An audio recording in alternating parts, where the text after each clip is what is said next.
Guys আপোনালোকে ভাবে নেকি যে মানে আপোনালোকৰ জীৱনটো মানে এনেই মানে গৈ আছে, লাইফটো দিনবোৰ সময়বোৰ এনেই গৈ আছে, আপোনালোকে আপোনালোকৰ লাইফত একোৱেই কৰিব পৰা নাই, একো ছাকচেছ হ'ব পৰা নাই, এনেকৈ আপোনালোকে ভাবে নেকি বাৰু?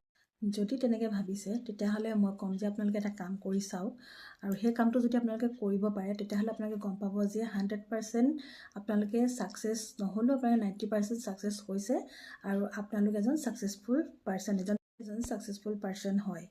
আৰু কামটো হৈছে, ভালকৈ শুনিব মন দি কি কৰিবলৈ কৈছোঁ।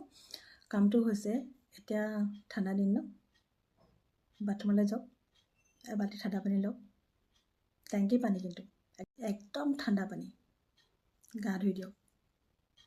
যদি আপুনি সেয়া ঠাণ্ডা পানীৰে গা ধুব পাৰিছে তেতিয়াহ'লে আপুনি গম পাই যাব যে আপুনি এজন ছাকচেছফুল মানুহ হয়।